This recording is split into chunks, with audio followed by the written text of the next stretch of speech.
Viz, inti sodisfatt bil-mod kif jinxtara żejt mill-gvern? Mill-mod kif jinxtara żejt f'pajjiżna? Ismani, di waħda mill-affarijiet li aħna l-inkwetana, li tinkwetani mod partikolari kemm bħala ġejati u kemm bħala ekonomista.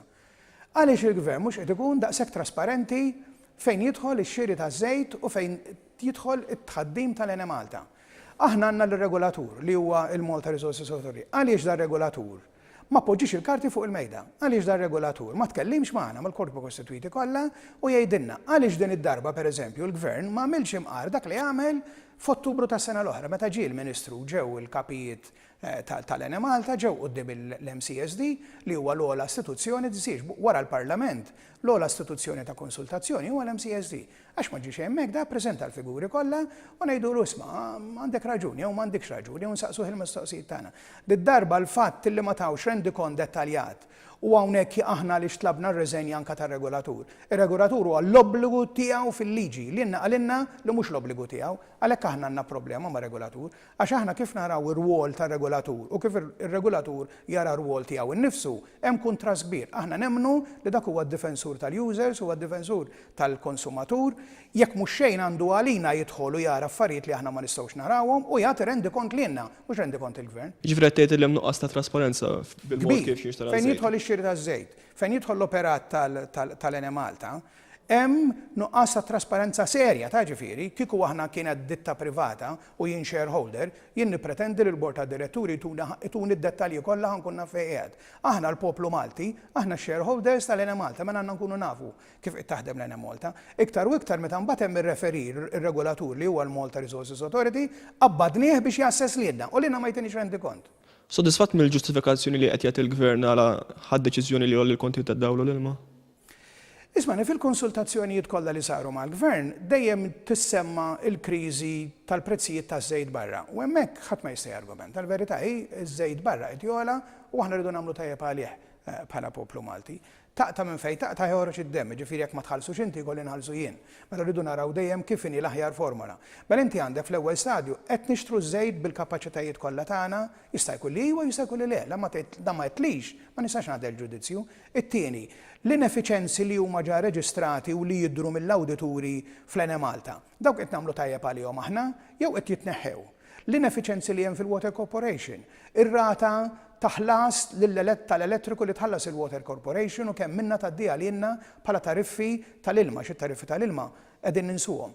Aħna hemm ħafna questions, ħafna mistoqsijiet li l-poplu qed jagħmel, aħna qed nagħmlu f'isem l-eluf ta' membri li nirrappreżentaw aħna, le u r-risposti ma jtuhomniex. Maħniex sodisfatti no bir-risposti li jtuna l-uffiċjali tal-Gvern bil-Prim Ministru l-isfel fejn tidħol il-kwistjoni tal-elettriku, jista' jkun li għandhom raġun, però jien ngħaddi dak il-ġudizzju għandhomx raġuni jew le, meta jkoll il-fatti u qed narahom.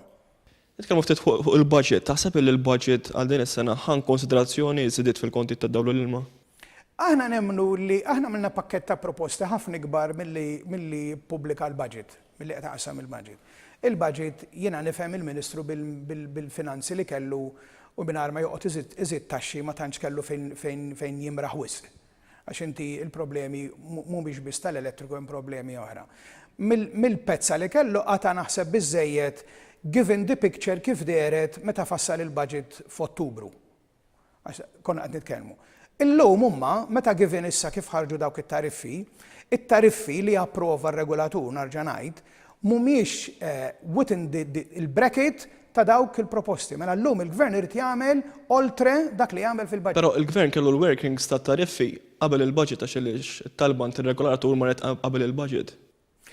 Il-verità hi illi dawk il-workings kif rom il-gvern u xħaj paċi bil-proposti li ta' fil-budget, fl-opinjoni tagħna mhumiex biżżejjed, hekk kellu l-workings f'idejh, ma nafx kellu f'idejh.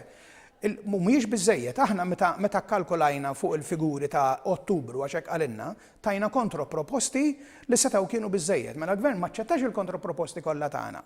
Right? U oltre, it-tariffi kienu ogħla minn dawk li aħna ħdimna fuqhom. Vince, kont iddeskrivejt il-budget bħala wieħed pożittiv li sejn l-ekonomija.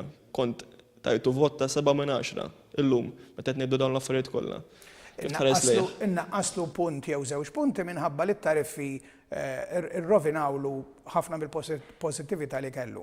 Inħallih pozittiv overall for the simple reason li dak l-ewwel budget li tal-anqas indirizza b'mod prattiku il-problemi akuti li qed jiffaċċjaw in-negozji żgħar ta' pajjiżna, in-negozji ta' pajjiżna kważi f'kull budget jibqgħu maqtuwejn il-barra għax hawn kien hawn fissazzjoni tal-pajjiż li l-ekonomija jiġġenerawha biss il-kbar. Dal-budget il-fatt li ta' rikonoxximent liż-żgħar u to onboard ħafna mill-proposti li għamilna aħna ġenejt mhux kollha ta' ħalla ħafna minnhom barra.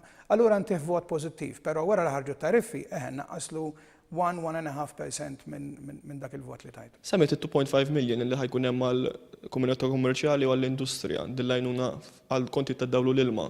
Kemm realistikament ħatejn din 2.5 million? Isma' il-fatt li vota flus ħatejn dejjem, però jekk illum nieħdu consideration mill-analiżi li qed nagħmlu aħna kemm negozji kif ħajbatu u kieku kollha kemm huma jagħmlu talba biex jieħdu l-għajnuna 2.5 million titla miżerabbilment qed ngħidu aħna 10 million u ġamilna dit talba lill-Ministru tal-Finanzi. Qed nirsistu wkoll mal-Gvern illi kemm jista' jkun issa hemm l-iskema l-oħra tat-tax credit biex in-nies iżewġu huma issa l-kontijiet, ġifieri jekk inti ħadd irranġa l-ħanut, jekk inti ħadd irranġa l-workshop, jekk inti ħadd tibdel it-trakk, jekk inti ħadd tibdel l-affarijiet tiegħek minflok tieħu l-flus minn ġewwa li inti issa tridhom biex tħallas il-kontijiet tad-dawl. Uża t-tax credit scheme ta' 40%, il-bieraħ approvata l-Malta Enterprise sa tiġi pubblikata dalwaqt, u uża il-microcredit li ġibnielek f'dan il-budget. Ġifieri għalkemm l-għajnuna ma tkunx diretta, inti tista' tiffinanzja b'mod u mbagħad tħallas il-kont, però nippreferu li l-kont tad-dawl ikun hemm skema ikbar. Jiena ġamilt proposti lill-Gvern kif dik it-2.5 million jista' jagħmilha 10 million mingħajr ma jżid it-taxxi. Viz, mistoqsija bħala konklużjoni, sitwazzjoni fil-politika lokali bħalissa hija li kulħadd jaf li l-Gvern huwa karatterizzat minn problemi interni. Anka rremarkat anke l-Economic Intelligence Unit li hemm ċertu instabilità. Tara effett fuq l-ekonomija ħabba di situazzjoni? Jiena nispera ismani li huwa iktar kliem mill-realtà, għax hekk vera l-Gvern ikollu issue ta' instabilità, dik toħloq problemi enormi fl-ekonomija f'perjodu mod partikolari ta' recession. Anke l-fatt aħna li f'pajjiżna għandna fleġeġ kontra xulxin bejn Gvern u oppożizzjoni ta' mesara, għaseb ara il-Gvern jibdew jiġġieldu ġo fihom innifishom. Jiena nippretendi li llum f'sitwazzjoni ta' kriżi kull min għandu rasu fuq u għandu jappella lil politiċi huma min huma li l-ewwel u qabel kollox għandha tkun il-pajjiż u l-pappa l-ewwel, l-ekonomija l-ewwel. Grazzi ħafna, Vince.